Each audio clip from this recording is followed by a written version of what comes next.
Welcome to Health and Education Committee meeting for the month of October. And first order of business is to approve the minutes, and need a motion to do that, please. Commissioner Cook, thank you. And a second, I believe Commissioner Phillips won that by about 1/10 of a second. So, okay. No discussion. All in favor, please say aye. Aye. Aye. And any opposed? There is none. First order of business is community care. And you have that on your iPods right there, and we have the two county experts right with us, Mayor Burgess and Carol Cook, and you have probably read the community care minutes already. Are there any questions, anything that needs to be asked? Ms. Cook, are we okay? We in good shape out there? We're doing fine, and we're hoping the new part will soon be open. Okay, it is. Well, I guess we need to approve this report first, and then I'll go to the part B here. Move to approve the report. Thank you, Commissioner Phillips. A second from Commissioner Soriano. And any discussion? And no. And all in favor, please say aye. Aye. Aye. And opposed, none. Remind you of that we're going to meet at Community Care on December 4th. The meeting will start promptly at 5:30. However, we're going to go a little early. Ms. Cook, what are our plans? Anyone that wants to tour the building, we can do so at 4:30, and that is also on your minutes here, as you can see here. Mr. King informed the board that the Rutherford County Health and Ed Committee be meeting at the facility on Wednesday, December 4th, and he invited all his board members to attend. Last time we did this, I believe they were just about all there, weren't they?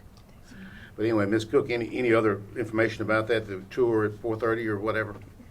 We in good shape there? Mm-hmm. Okay, so everyone will have a wonderful Halloween and a great Thanksgiving, and then we'll go to community care on December 4. More treats. And no further meeting is planned until January. So, okay. Questions from anyone? Okay, good shape on that. Health Department report, Ms. Garrett, please come forward. Flu shot expert, saving the county one person at a time. Good evening. I electronically have the report for you guys for the health department for the month of September.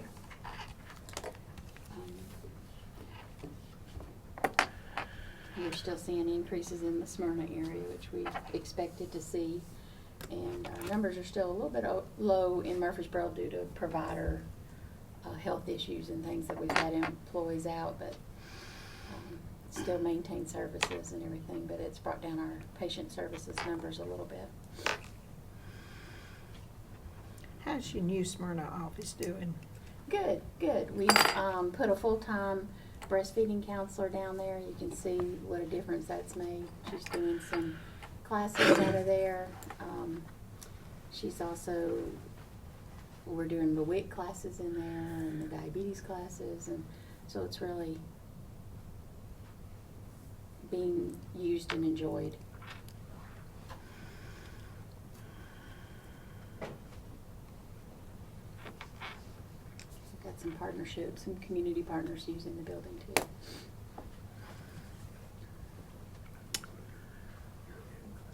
Committee, very clear report and a short one tonight. No amendments, I don't believe, tonight. So are there questions?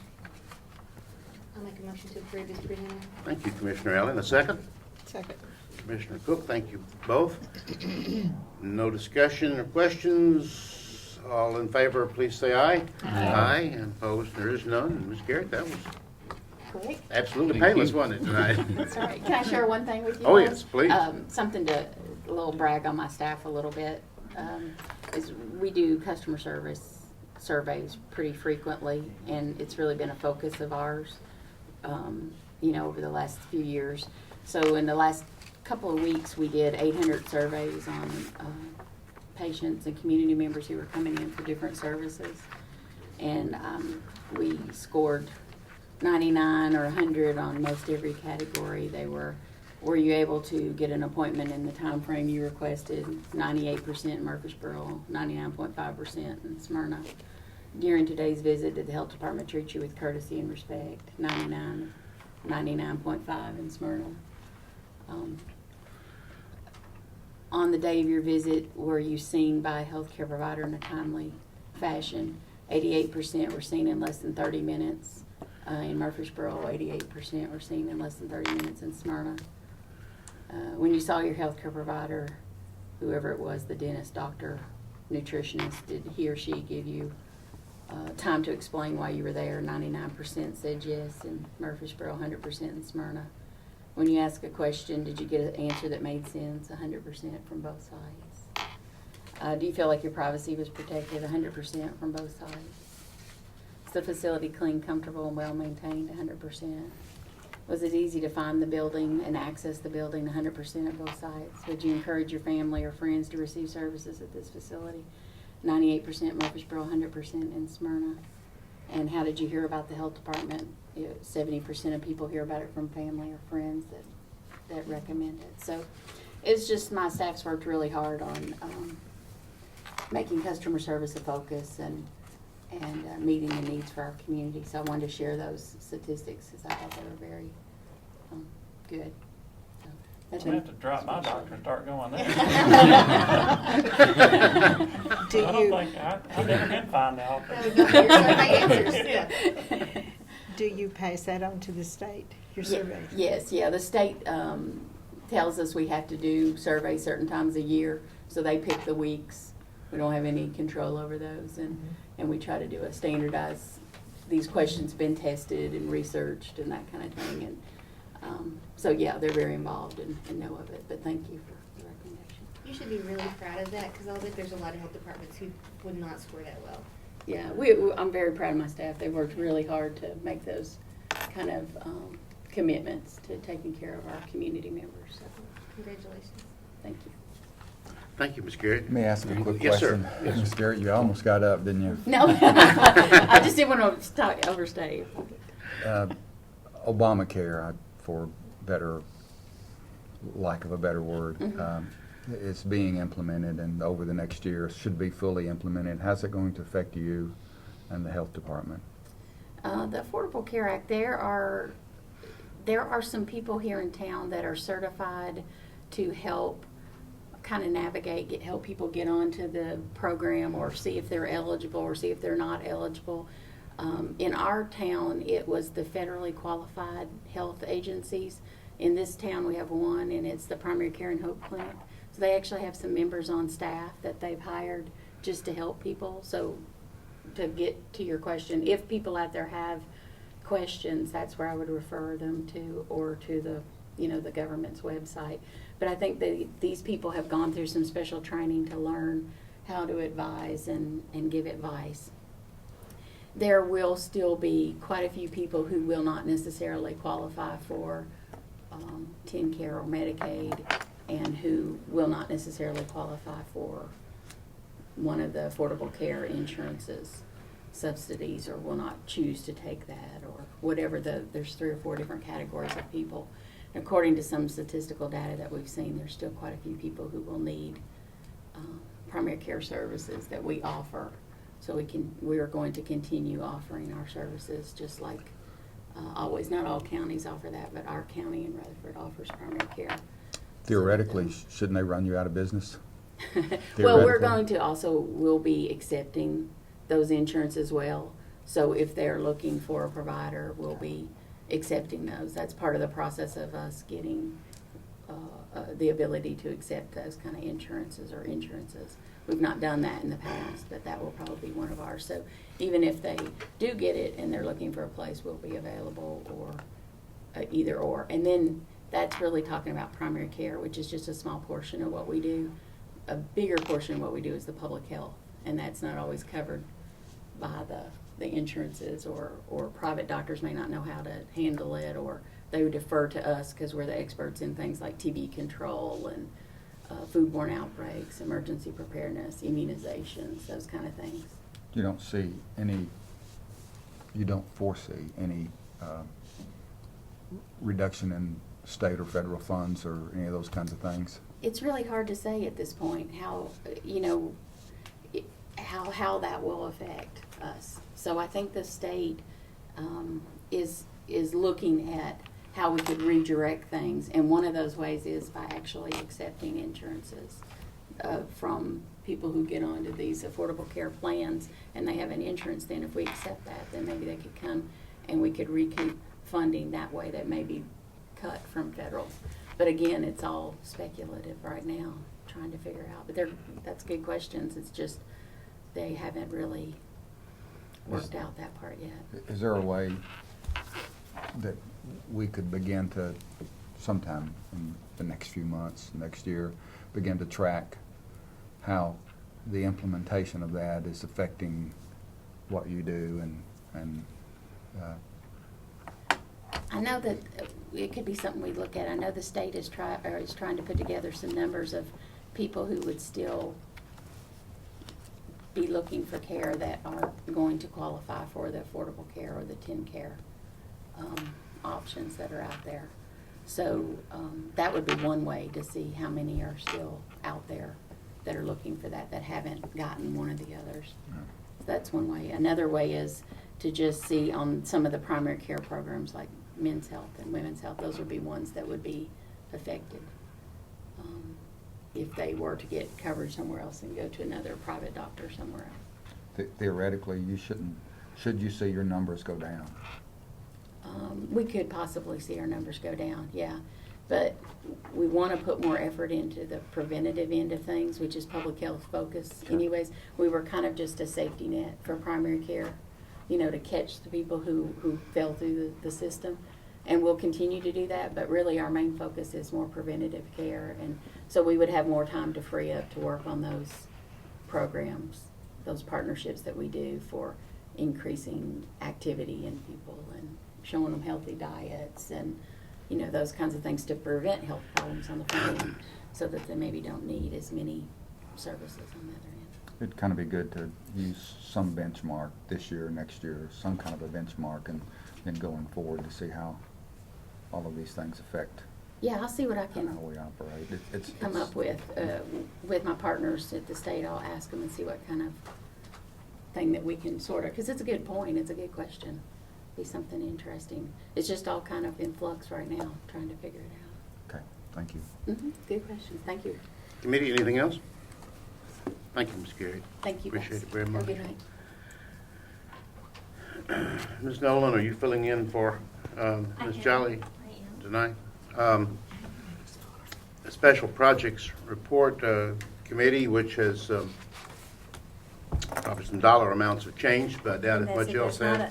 That's about, you've just done the report. Well, I was really good at that. I'm glad I didn't go any further than that. You've had this a few days. Committee, are there questions? I noticed Stewart's Creek High School that we're 100% of the construction's complete. This is on page 1. And we have a balance. So is Eagleville. Yes, and if you remember, we have not funded anything toward Blackman Middle or Smyrna Primary. So we're using those dollars to help fund those two projects. Okay. And that, I think the school board had hoped that there would be some additional money in those Okay. two that could be spent.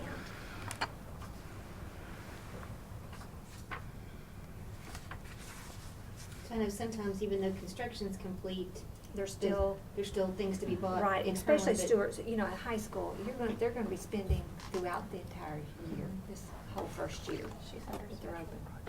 So are we keeping that amount? I know you said they're gonna use some towards Smyrna Primary. Are they keeping some of that Cash set flow, aside? we're using, we're kind of using it as a School cash board flow amendments are under special process right project. now. There are no amendments. So they're not they're definitely not ready to say, Yeah, she is. we're now can give He's to gonna do this another next. project. I We're don't just know kind what it of is. monitoring the money. Jeff Sandy said there were no amendments. Okay. Oh, I'm sorry. And Eagleville, and to Eagleville, they've got money in furniture and equipment. No amendments. You want me to say anything? We will be presenting amendments next month. But at this point, until some decision is made on the other phase of Eagleville, we were not anticipating moving any money from that project until we know what direction we're going on that. Okay. Well, staff is pretty experienced wrapping up projects and starting another, since we build schools constantly, apparently, you know, and so it's, they'll do it all the time they matter. Any questions from Ms. Nolan, who has filled in again admirably? Thank you. Very impressive. Motion to approve the report. Thank you, Commissioner Jordan. A second? Second, Mr. Soriano. All in favor, if there's no discussion, please say aye. Aye. And opposed, there is none. And we're in good shape there. Thank you, Ms. Nolan. Appreciate it very much. No school board amendments tonight, is that correct? All right. So we will move with the Director of Schools. And Mr. Savvy, come on up if you will. And Mr. Clark, are you going to maintain your seat for now, or you want to come on up now? I guess we're gonna move right into Smyrna Primary here. Mr. Odom, before I forget, why don't you tell this committee the great news? 2 different awards that were given this week that you and I discussed yesterday in your office. We'll begin with that. Your school board has been selected as the Tennessee School Board of the Year. This next year, they'll be receiving that honor. And we did receive an email yesterday that said the Stewart's Creek High School has been the People's Choice Award winner for Best School Design for last year. Best school design. Best school design for last year. That's really quite an award, because you're up against every other school that's built in the state and design. That school really cost per square foot, and the career and technical education, the things that are there. Many of you have been through it. You know what we're talking about. We're really still drawing attention.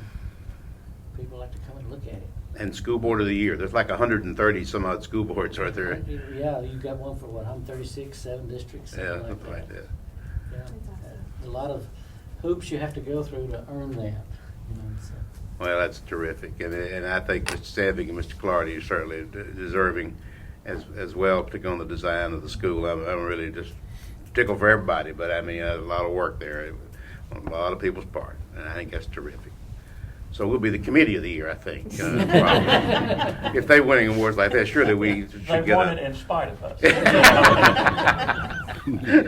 Oh, okay, no amendments. Smyrna Primary, I want to call attention to the fact that Principal Dr. Vogel is with us this evening, as she was the last time, I believe, and at the commission too, I believe, when we approved the design fee. So we're ready to go on the next step of that and some discussion. So take it away. What we're proposing tonight will be asking for funding to do the additions and renovations of Smyrna Primary School. It does provide additional space, and it's really needed. Been on the plate for a long time for some renovations, and Mr. Clardy has some drawings to show you where the additions will be and the changes. He also has a book I think he'd like to share with you that has proposed project for Rutherford County. Several of us. Smyrna Primary is one of those in this book.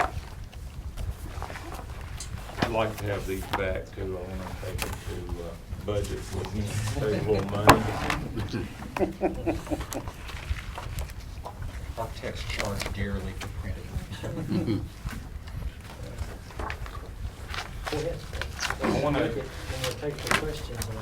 give you a quick overview of what we're doing. And we're renovating 4,700 square feet of space. And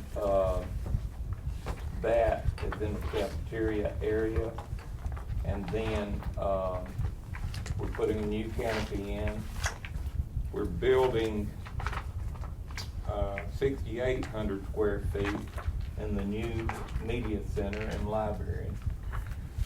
And then we are doing 7,500 square feet in a classroom wing back on the back. Have a little bit different breakdown here of what we are going to do. The renovation is here, and we're renovating the existing cafeteria and putting 2 serving lines in here, and we're taking a stage out that is currently there.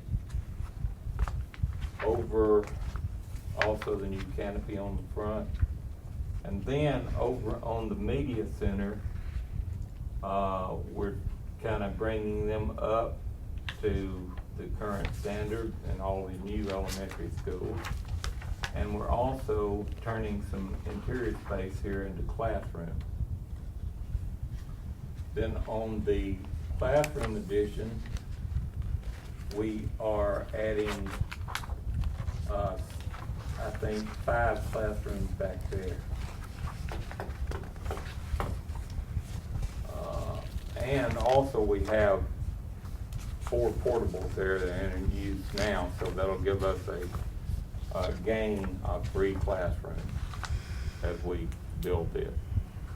I don't know if those portables are even capable of coming out without falling apart. They've been there for a long time. Actually, Smyrna Primary did grow by 7% this year, which is a little bit unusual for them, but they did grow 7% this year, which 37 students, which is much of their schools at 1-to-20 ratio, K through 3. So that's 2 more classrooms. If we did that again next year and had to have 2 more classrooms, then that really becomes another dilemma. So you still don't get rid of your portables even with the addition if that Well, holds true. I mean, if it kept going, right now we would have 3, to play with a little bit. And you're using pretty much everything, aren't you? Yes, Dr. we Earl? are. That's what- Everything is to capacity. We do have 1 portable there. We have actually 5 total. We have 1 that we're using for maintenance on that end for storage, and the other 4 classrooms. But we would probably try to leave those there as long as we could, because again, they're not in the greatest shape to be hauling down the highway. The bids came in for this at, I think it was 67, or approximately 67,000 higher than what we had anticipated. I think that is due to the cost of inflation, and things are picking back up. So I do have a copy of that bid if you would like to see it. How many bids you get? We got 4, 5 bids. And this is the lowest? Yes, Liberty Construction is the lowest. We've never used them before, Right. but we've done some checking around, and they're a reputable company. They were able to bond the job, so we Where'd they chose from? them. Where'd they come? They're from Franklin. And we had a Dyer and Boger, Liberty Construction, R.G. Anderson, Romac, and Sane Construction. And those ran from about 2.7 down to the 2.27. So we were 60, approximately, we had 2.2 in our bid on our budget, and we came in at 2.266. And I think Mr. Sandvik has found that 66. What do you move, what's the one at 68, 85? We transferred it. This will be part of the building program amendment we'll be bringing forward to the board in November and then to y'all on December 4th. We transferred $85,000 from the general purpose school fund to Stewart's Creek High, so it's already shared money. And some of our costs were coming in a little bit high, so I bought some things late last year out of the general purpose school fund that normally we would have run through the building program. So I can transfer that $85,000 already shared to Smyrna Primary, which would cover this a bit more. That will be part of the amendment we're taking to the board next. All we gotta do is find the 2.2 million and you'll cover the Right. 66,000. See? 3%? Yeah.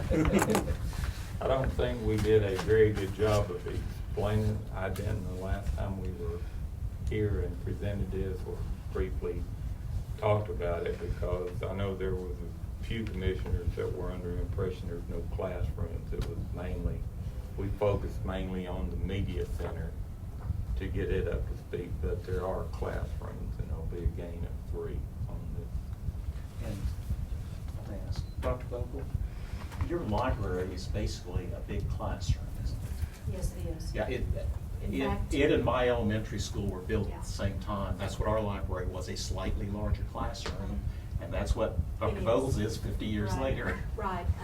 The school was built in 1963, and on the visual, what you see in kind of the crimson and the purple, that's the current library. That's the current library space. So when you compare that to the gold, which is the anticipated library, there's quite a bit of difference. Our capacity is completely gone. We have no more capacity. It's completely used. Dr. Vogel, would you, the conversation that you and I had earlier, late last week, I guess, and of course you're a strong advocate for your school, which I appreciate very much, but we did have a conversation on your computer lab, and I'd just like for you to explain to the committee, first of all, how important the computer lab is testing-wise, and the changes are going, and then what you've had to do to overcome that, because you don't have one. Well, we don't have a computer lab. 4 years ago, our computer lab was this particular classroom. 4 years ago, we gave it up for an ESL, a full-time ESL teacher. Today, that is a kindergarten classroom. So we've really done without a computer lab for 4 years. With the online testing that Park requires starting next year, and even the online benchmark testing that we're doing as a county this year, we as a faculty felt we couldn't wait any longer for a computer lab. So we've improvised. You know how you get creative when you need to. So 2 things that we have done. We have put power poles, again, in this purple, beautiful purple color. We put some power poles in there, which is actually our library. It was difficult for me to make the decision to do that because essentially you're putting a hole in the ceiling and you're putting a hole in through your carpet to put a power pole next to library tables. But the reason being, so that you've got easy access, you've got electricity to plug in a lot of laptops. In other words, when it's not a library per se, then you turn it into a computer lab. So it's really serving 2 purposes. Then the area that's your rich colored blue, where Mr. Clardy pointed out that would be the 2 serving lines. That was a stage area, and it was a very small stage. So don't think of it as being something other than be typical of a high school stage at this point. Remember, this school was built 50 years ago, 1963. It was an auditorium, cafetorium plan. So, was it 5 years ago, Mr. Clardy? I think it was about 5 years ago, over a winter break. We put together a plan to turn the stage into a classroom because we were in such need of a classroom. It's not a classroom size, but we've used it for intervention. We use it for small groups. We use it for parent meetings. And right now, that is our computer lab. And it's so small, about only 8-year-olds, small little bodies could sit at that many computers in there.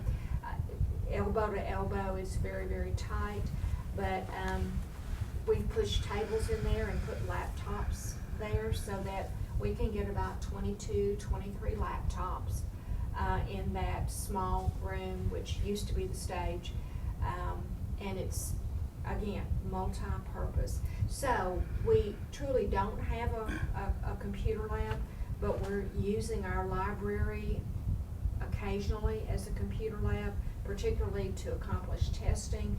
And then that room that has been improvised or turned in from the stage into that temporary space is now our computer lab.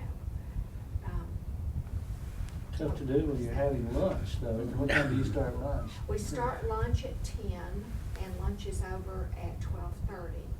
So, as much insulation as possible was put in there, but your cafeteria and your lunchroom is sharing the same wall.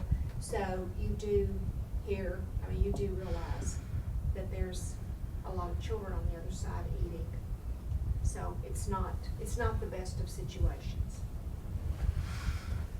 Questions for Dr. Vogel from the committee? Could I share some other information about? I wish you would. Is it That's appropriate for me fine. to do that at this That's time? absolutely. Because we're looking at 3 different spaces, I really would like to talk about student capacity. Our food service department serves on average 250 breakfast meals per day. That's from 6:50 to 7:20.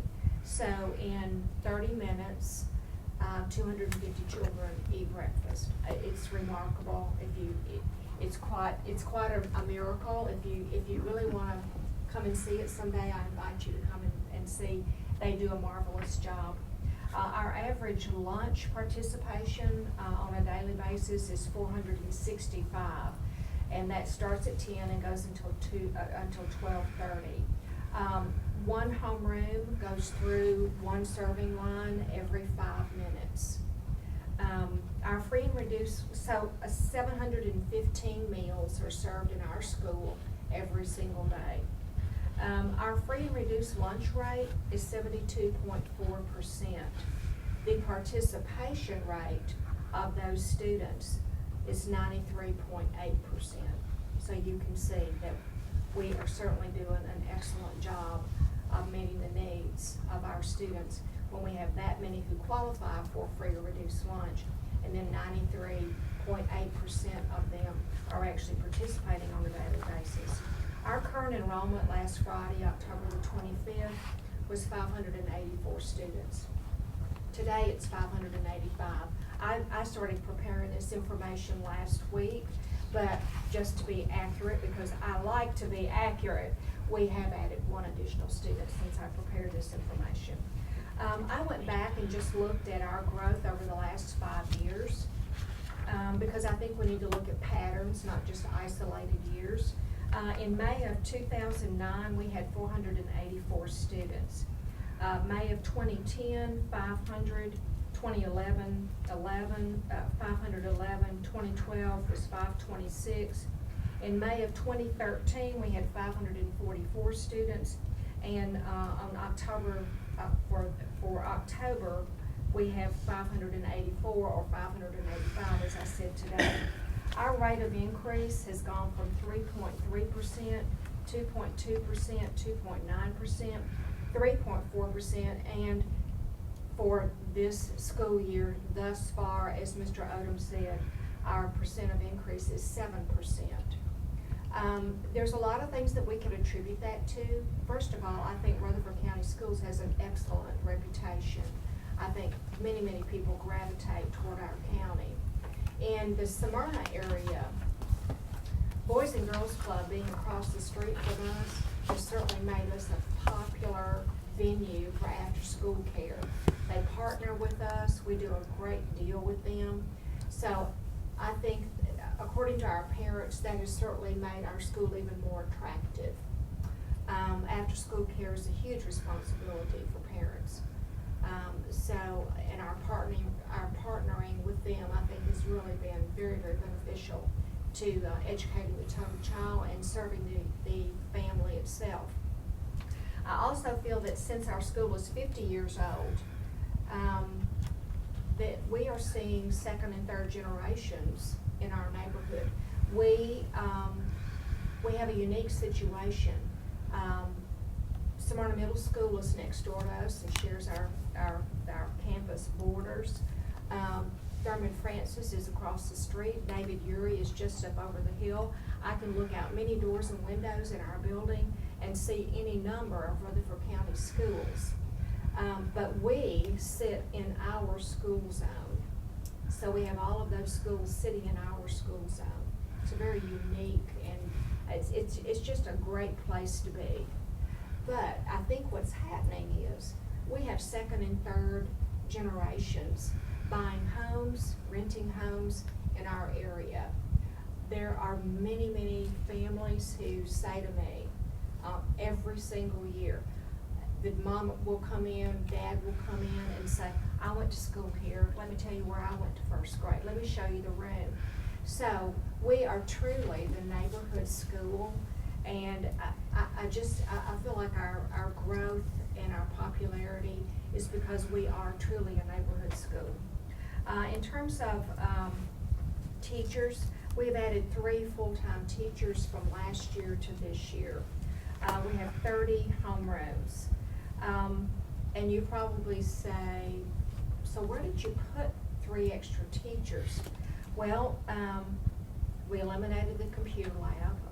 I've already told you about that.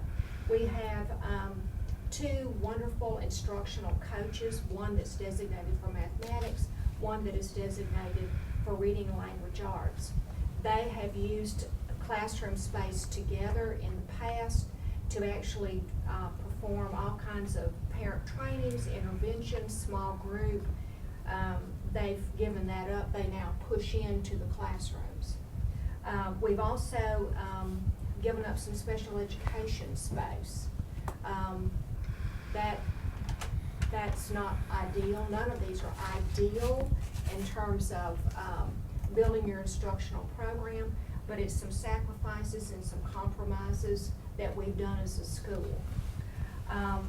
The 4 portables that we have right now, one is the Governor's Preschool Program. 24-year-olds attend there. Art, music, and ESL is in the other portables. One of the things that I am rather concerned about right now is that being a Title I school in Rutherford County, we have taken on a very important role, and that is piloting the RTI Squared program, or the mandate. That requires a great deal of small group intervention. This is a mandate that the state is requiring of all schools in the state of Tennessee beginning in July of 2014. Mr. Odom has asked the Title I schools, and there's 11 of us, to pilot that. It is a huge responsibility. We are learning an enormous amount. And I truly consider it a privilege to be involved with this pilot project. But I think that our parents and I think that our public in general need to realize that it is very space intensive, it is very time intensive. We have put together a very intricate master schedule to make sure that the time allotment, the highly qualified factors, all of the mandates of the law are fulfilled. And in order to do that, you have to do a lot of things like progress monitoring of children who are in Tier 2 or Tier 3. That requires a lot of privacy. It requires a lot of careful, close listening. Right now, we have interventionists who are working in hallways. We have interventionists and coaches, highly trained staff doing very important work, who are working behind movable panels up against double pane glass doors at the end of hallways. That concerns me. I think that's a temporary, I hope that's temporary. I get concerned when the fire marshal visits. There's a lot of tables, there's a lot of chairs in our hallways. We want this to be as successful as possible, but I just want you to know that we're on the edge. This year when the county screened hearing and vision, they did it in a server closet. I wasn't pleased with that. I think that they deserve better than that. Our pupil-teacher ratio, in kindergarten, we're at 22 to 1. In first grade, we're at 20-1. In second grade, we're at 19-1. In third grade, we're 17-1. In fourth grade, we're 21-1, and in fifth grade, we're 21-1. In pre-K, it's 20-1. In our big program, which is the behavior intervention classroom, that's 4-1. And in CDC, that's 14-1. When I described to you that we have interventionists and educational assistants pushing in to work with students, when you see those kinds of numbers, you realize that again, it's a very tight and crowded situation. Now I'd like to tell you about our school library. As far as the library itself per se, there are 15,000 items that are available for checkout by students at this point. 33% of those items will not fit in our library. We actually put them in individual classrooms in individual classrooms. That's not such a bad thing. In fact, I think that's a great thing. I'm pleased. I think that classroom libraries serve a very, very important purpose. But if we didn't have those bookshelves in classrooms, we would not have a place to put that extra 5,000 items. When Ms. Hale, and Angeline Hale is our school librarian, does a fabulous job. When the state changed to Common Core standards and very much said that children in elementary schools should be exposed to 50% nonfiction and 50% fiction, and under the guidance of our library, great suggestion, she said, oh, children must not check out just one book per week. They need to check out 2 books per week, one that's fiction and one that's nonfiction. I'm delighted. It's wonderful that we are doing that. We want the books off the shelves and into the hands of children. In 2008, 2009, our average monthly checkout rate was 2,240 books.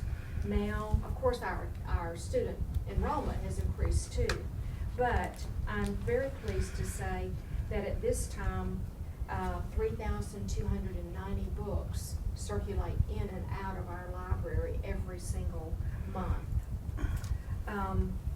Dr. Vogel? Yes, sir? Let me open it up for questions before we get too much deeper. And Can you tell that I and you love certainly this made your school? point. I have no idea what if there'll even be a motion, but I'm you an made your point. advocate for these children because they can't be here to speak for themselves. Understood, and I appreciate that. Questions, committee, for Dr. Vogel or the director, Mr. Clark, anyone? 50-year-old school. We're adding an addition to it. My simple math, not computer related, but simple math, is 20% growth in the years that Doctor just indicated there. How many additional seats are we creating right now for kids? With 3 additional, if you leave the portables, then you could leave them retained, and that would be about 20 per portable if you did that. You're actually creating a net gain of 3 there, of 3 additional classrooms from the 7 if you close the portables. So from 60 up, depending on how creative you can remain, I guess, somewhere in that. But you know, your growth is just phenomenal. You've actually grown almost 20 in the last month. Because your Yes. number, I've got their second month. We don't end the 3rd month until the 9th of November. So I don't know really what's taken off there so much, but they had 525 at the end of the 2nd month, which was on October 4th. So for some reason, you've really grown tremendously this month. But 525 was the same end of 2nd month last year to the 562 at the end of 2nd month this year. And I don't know exactly how the zones fall out, but I know there are 2 very large apartment complexes That's that what's are recently happening been in built. Smyrna is the compartment complex. We're seeing that. Some of the same thing with David And that's Urey. true. We're seeing some growth there and all. That's, we visit later on in November, we're back with the board, our 5-year building plan again, so. I mean, we saw the impact of high-density housing, what it had on Blackman, and how quickly that just Right. exploded. And wouldn't normally see that in in a neighborhood as old as this one, but it's happened, so it's the same problem. So the answer to Commissioner Phillips' question is perhaps 70? I would guess, and just trying to guesstimate there, or something like that, 60, 70. So we've grown by 100 students in the last 5 years, and we're creating 70 additional seats. And if we continue to grow at this rate, what are you going to have to do? Of course, we'll have to rezone or look at other ways to try to Okay. do something. Of course, Thurman Francis now handles both magnet and non-magnet, so we will try to do that too, if they stay full. Okay. What have we done at Smyrna Primary in recent history? I mean, I take it, The gym. but there hasn't been a lot of money spent there in some No, time. the gym, and I cannot say exactly what year the gym was added. It's kind of the block in the lower right-hand corner here. I remember, but I don't remember the year the gym was added. I think it was 89. Okay, that's about the last time anything Yes. major was done. We've done some various odds and ends through the years of, some floor tile and rooms and different things.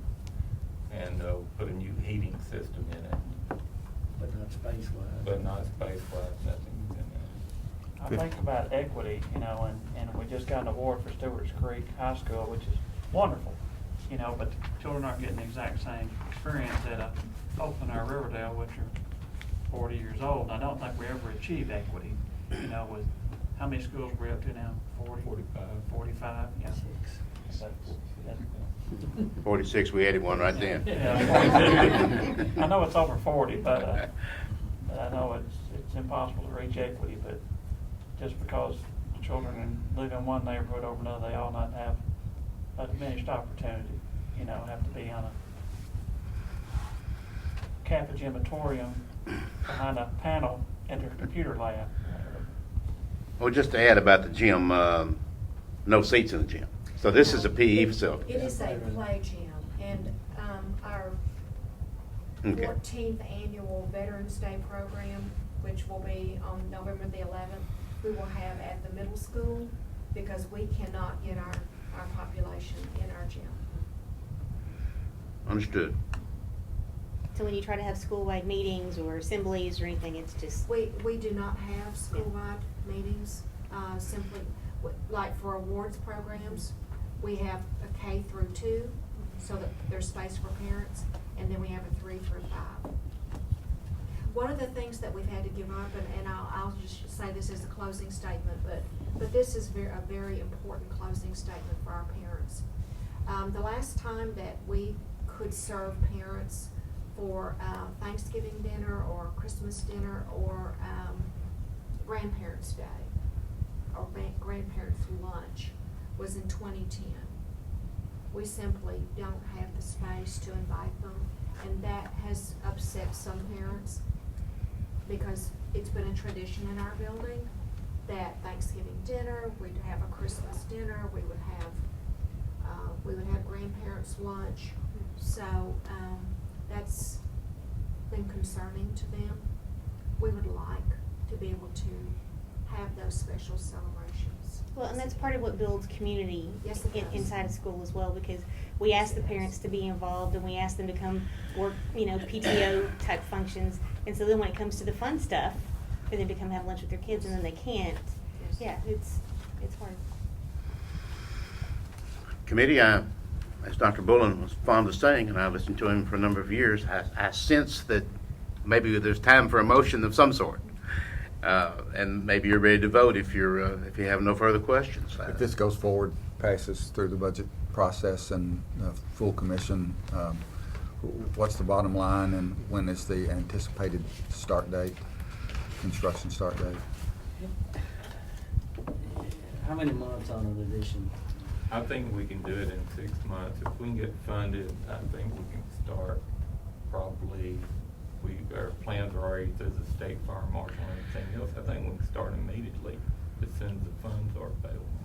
One nice thing about this building, you're not having to rezone students. So if you do not make it on that first week of August, you kind of stay where you are, and then you can make that adjustment, if it's in September or 1st of October, we can do that. So it would be in place hopefully by beginning of next school year.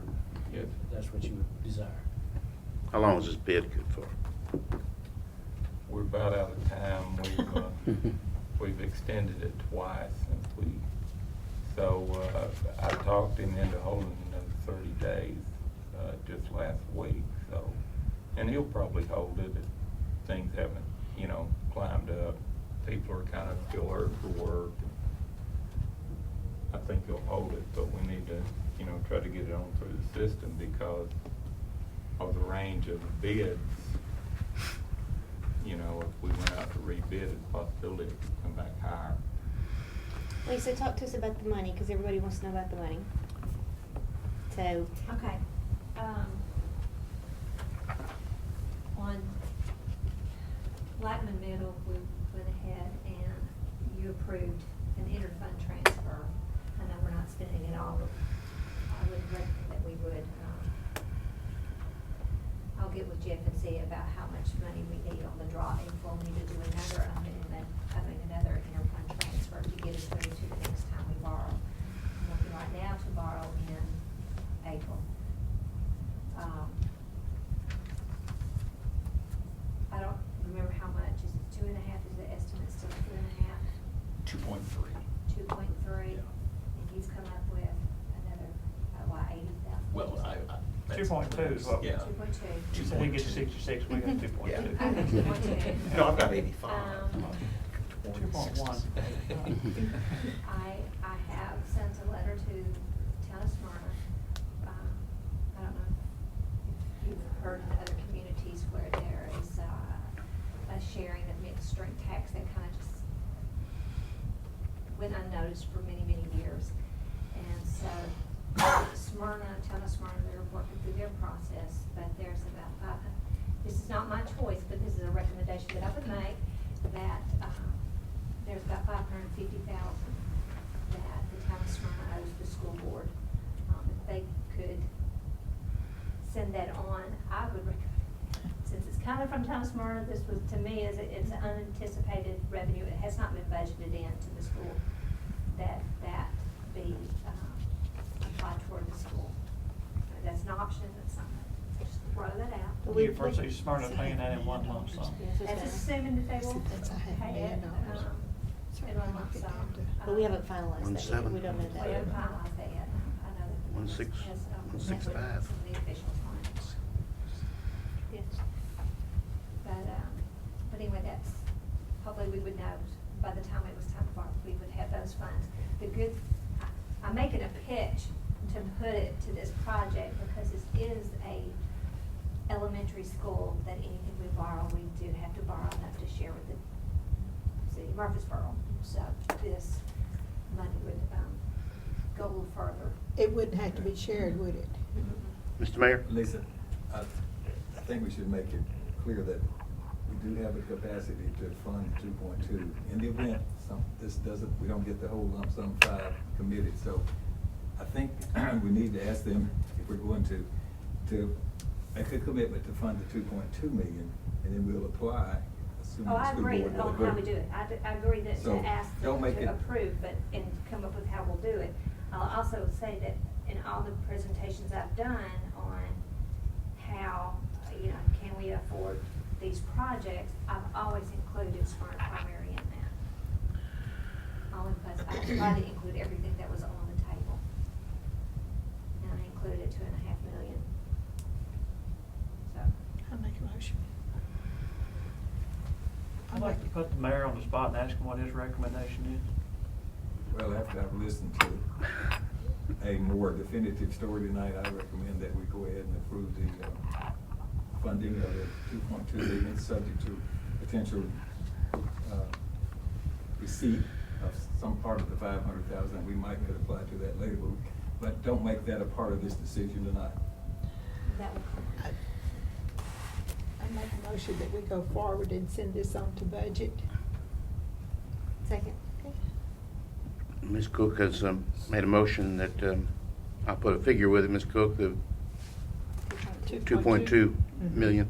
Yeah. And, And I Commissioner- don't want to tie the money in because I want the budget to Okay. do that.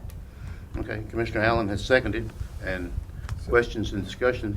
That motion is positive, recommending Yes. to move forward. Okay. 2.2. Okay. Discussion from anyone? Any further questions from anyone?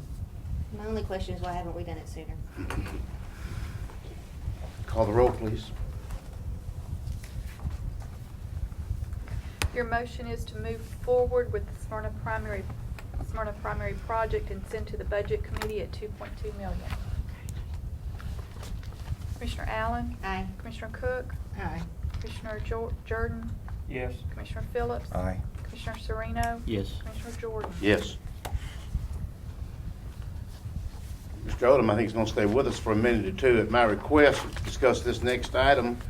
Is there anything else from Mr. Clardy or Mr. Sandvik? He wants these back. Oh, yes, that's right, he does. The construction has started back at the middle school too. Mr. Chairman, so And that is on track to be done by this coming August. it is. Yeah. That was another one, much needed. Mr. McCarty, have we looked at other construction projects that this Liberty Construction Company has done? We're comfortable with them. We're comfortable with them on the talk that we've had with the people and clients they work with. We haven't actually been out and looked, but they have all told us they did a good job. We checked before, I believe. You've checked with 4 other clients. Right. And then, of course, they were able to supply the bid bond, and they'll be able to supply the bond for the performance bond. If you look at the bid sheet on the subcontractors, they're all the same subcontractor for the most part. So you're getting the same people, just with a different head over looking at it, except for Liberty's doing their own electrical where the others were subbing it out. Right. They do a lot of electrical work. Thank you, Mr. Clardy. Thank you, Mr. Sandvik. Appreciate it very much. Committee, I brought this up the other night, and we have discussed this sort of roundabout over the years of, and the mayor brought this up to me about 6 months or so ago about honoring students that had, because we do such a great job, and our athletes and coaches do such a great job. And we honor them at the commission, and the school board also honors a number of these people. And we try to get together on that sometimes, but certainly all state champions. And anyway, the mayor wanted to perhaps at least look into honoring our large number of academic endeavors at various schools. Mainly, I think, well, it can be whatever. It's a subject for discussion. I think the intent was graduating seniors and reminding you before you say anything. I did bring this to steering. I didn't ask them for any vote or anything, just, and they were fine, but they didn't say a whole lot, except it seemed like it was a good idea to anyone who mentioned it. But remind you that we have more schools than obviously just our high schools, the public high schools. We have private schools and others, and we would probably want to include them. Those people pay taxes just like everybody else. But any comment, any discussion? I have no particular plan. I have some ideas, but no particular plan. I'm open for anything.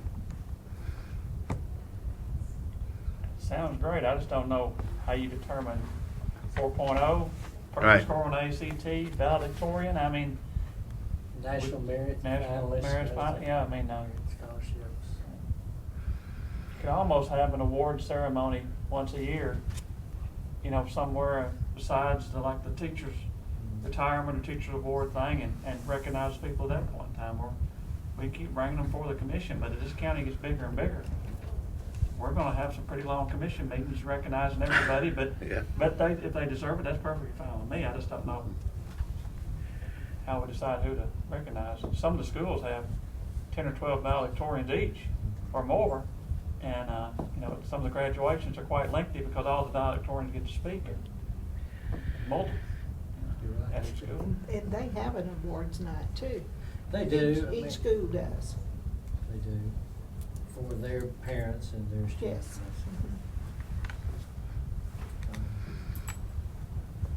I mean, if you're trying to compare, you'd almost have to go to National Merit or something like that.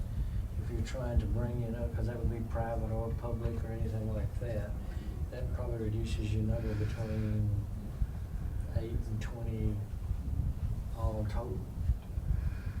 That's up another level for you, like, on top 5% or so in the nation and that sort of thing. I did talk with 2 guidance counselors at 2 of our high schools, just trying to kind of feel them out about it, what they thought. And they mentioned exactly what you just did. And you mentioned it in your office the other day, too. There's a lot of ways to, you can have an excellent student over here, and then over here you've got, okay. However, both of them said that in February, that they will rate their seniors by GPA, which is one way to do it. And that they will know from 4.0 on down, all the way down, where I would have been probably, who their best student, book-wise, grade point average, is. And I really think strongly that we don't need to be involved in that process at all. We need to let the school tell us who their top student is. Now they're going to have ties, which you pointed out, and you did too. I mean, clearly. I told Styrian, we had a young man who worked for us at WGNS Radio years ago, and I congratulated him on being whatever he was, which was the top student. And he said, well, there were 12 of us. Okay. There were 12 people who graduated with 4.0 average that year. And I don't know who spoke at graduation, but if each of them spoke 3 minutes, that's a good while. So anyway, I thought, well, that's one way to do it. You can ask the school. Tell me who your best student is. Does the school board do anything like that? Not usually, but it's usually at the graduation ceremonies, and they have different colors or ribbons or things that they do. I mean, the only issue is that, and you can come out, typically 93 to 100 is an A, so you may have somebody at 99 and you may have somebody at 98.8 or something like that, or Yeah. 99 plus. So, but again, other people will argue, hey, the course of study that student took may be more difficult than another. But One's got all AP classes, another one's taking non-AP classes. Both guidance counselors pointed that out to me. we require 10 honors courses or more to be considered for valedictorian. Now, we debated this with principals several years ago, and one of the things, and I guess one of the wise ones was Bud Rakes at the time. Once if a child no longer sees that they have the potential to be the valedictorian, it tunes them down a little bit. I mean, they do not maybe push quite as hard or motivate as hard. So he basically convinced them, with the other principals involved too, that if the kid gets the 4.0 and can take 10 or more honors classes, maybe the honor of valedictorian should be shared among those students. And basically that's what we've done over the years. But you could technically probably come out with, at the hundreds or thousands place or something, come out with who had the highest GPA after 4 years, or 3.5 years, because you cut it off for December. I don't know where to go from here, frankly. I guess that's pretty obvious. Our coaches and athletes we have honored just about every sport, just about every school with a state championship. And every once in a while we'll do one in the middle school as high as they can go. I mean, Oakland just won the football 2 Saturdays ago. Again, second year in a row. I don't know whether they're going to be honored or not. I told the commissioner we'll see. But that's as far as they can go. But we've honored a lot of state champions. Just all of you, just about, have done somebody at the schools in your district. And it's not that we're ignoring academics. That's why we open the doors every morning anyway. And I just like to figure out a way, if it's practical, and I think you join me in that, to see if that's possible, if we could do that in a fair and equitable manner. It may be more than we can do. It's possible that it's more than we can do. We can have a football team in there, and you know, Smyrna, I guess, was the last state champion we had, and Mr. Rakes was there, and Coach was there, and we had, you know, I don't know, 30 members of the team or so were there. But we're talking about potentially more than that. I mean, you know, we could, counting ties, we could have at least that many, and we might want to split it up into 2 meetings. And I don't know. We've got to decide. Everybody's got to select the person the same way.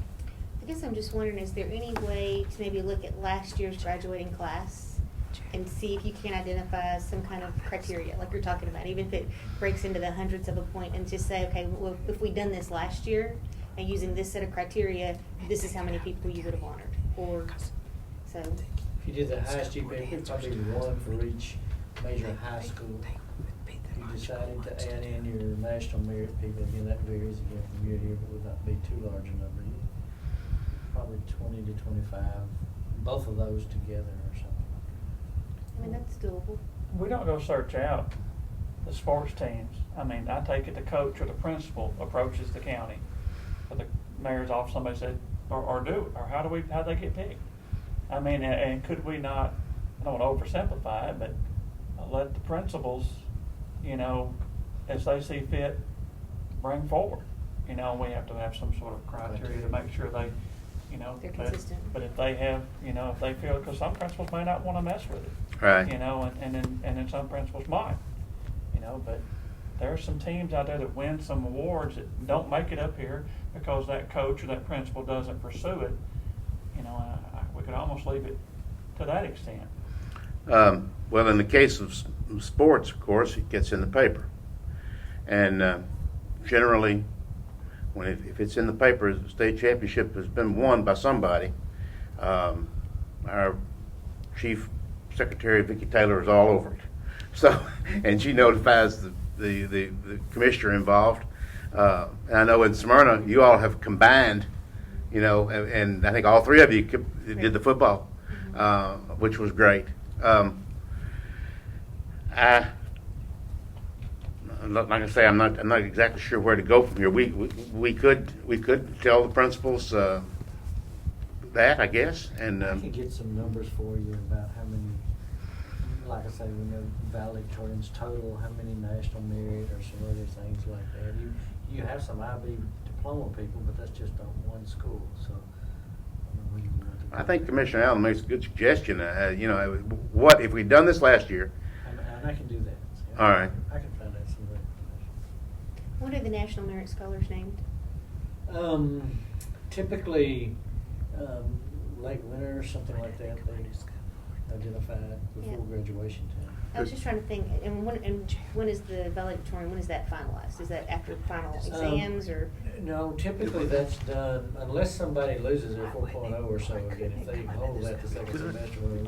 But because of college requirements and applications and all, we do stop with the Calculation. first semester of the senior year, so you can get a GPA, so they can take it to college. The only reason I ask that is it just seems like May is such a busy month for everybody. For, you know, parents always are complaining about just there's all the end of the year, you know, school activities and things like that. So I was just wondering how much sooner than May could we do it so that we might have more people attend. But then also, you know, it makes it more special, I think, to not be, you know, part of several other celebrations. Well, the guidance people did tell me that that if we went with the GPA, and they weren't telling us to do that, they just were telling me that March and April and May you could do it 3 different times. That they would have, I believe they said they would have those figures in late February on the GPA. Now I don't know about the rest of it, but my point about the athletic teams was that if some youngster makes 4.0, it's not going to be in the newspaper. Now, if they win the 100-yard dash at the state tournament, they will be. That's just the way life is. I can't explain that, but that's the way it is. Our local newspaper's been pretty good about running the valedictorians and names it sometimes. That's true. They have done that. Usually a perfect score in ACT usually makes it. Yeah. Yeah. Here's the one other thing just to think about, and I thought this was where you were headed just a second ago with the 4.0. If we decide that we're not gonna invite all valedictorians, we need to have some way to communicate to the ones who didn't get invited why and how and who got chosen. Right. Because otherwise, you're gonna have some mama somewhere really hot that her kid didn't get invited to the county commission meeting. I know you can't predict necessarily what the school board might do. This is a school board of the year course, so we're talking about here. So, I mean, they could join us in that, and we could honor maybe some schools some year, and then flip flop the next year.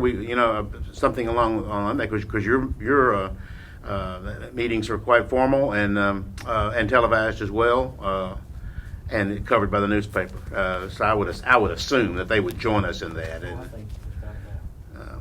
I would rather have a small selection from all the schools than alternate schools from year to year. Just because somebody may have a really up year, somebody might have a down year.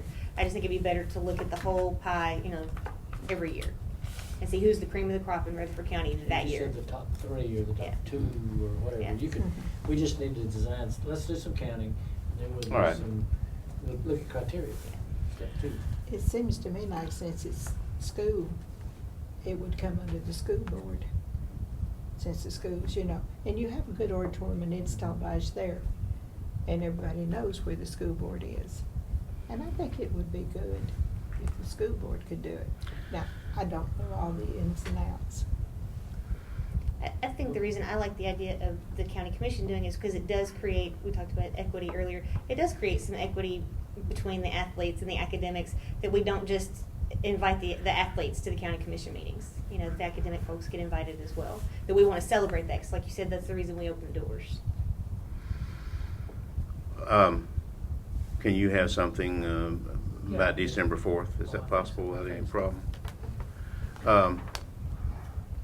Well, committee, I'll gather this information. We'll discuss it on the 4th. But if we're going to do anything, we probably need to decide at that point, because it'll be late January before we get back together again as a committee.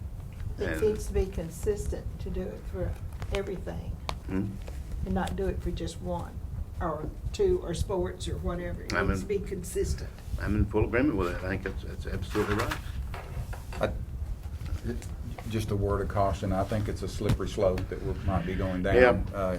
You're going to start recognizing some students, and there's going to be a group of parents out there that says, my kid has a 3.7, and he or she took every particular honors class that they had. And here's this other person that didn't take but 10% of them, okay? Mm-hmm. And my kid is better prepared and getting scholarship offers from blah, blah, blah, blah. So where's the recognition for that? We're heading down, I think, maybe a slippery slope, and we have to be careful. You're talking about recognizing bands for some competition that they won. You're talking about recognizing some science club for their work on, I don't know. Robotics? Yes. Which we're at every year. And there's going to be some folks that say that. There'll also be some schools out there that says, our school has performed at this level for 10 years in a row. And not once have you guys called us up here and said, God, you're at the top 10% of the state, and you have been for 10 years. You make a good point. So we're heading down a slippery slope, and I think we ought to proceed with extreme caution before we do this. Not that we ought not recognize some high performers, but there's going to be a multitude of folks out there that have performed at a specific point in time a phenomenal feat, and we're going to be overlooking them, and there's going to be John Q. Public out there that's going to criticize us for not recognizing their school, their club, their band function, or Their their spelling kids. bee. Yeah. Or their Merit kids. Scholarship awards. Well, that would be an outside organization that does it, and anybody could take if they want to rise to that level. And it wouldn't be your selection; it would be a national recognition. I mean, that would. What would you think about that? Oh, I don't know. I'm just Yeah. throwing out some caution. And Just- you're right. Be very careful. You're exactly right. I'd like to I see the agree. school board come up with some Well, we usually bring them up there for that, those sort of some things. we figures and usually so do. forth. We can do some counting and see. All right. It was for last year. That'd be pretty good. Okay. Committee, we okay as far as discussion on that topic? Is there anything else in new business that you'd like to discuss at this time? Okay, reminding you, December 4th, 4:30-ish at Community Care. Becky will be leading the parade to Community Care, and then we'll get out and help her find the community. No, she'll be there. 4:30, we're going to take some tours perhaps, and see if facility construction probably complete or close at that time. We're gonna probably have the Christmas trees up and ready for you to bid on. That was Commissioner Phillips wanted to see the Christmas trees really bad the last time I remember that, and he's exactly right. Anything else, committee? Appreciate it very, very much. Great discussion tonight. We are adjourned. Thank you.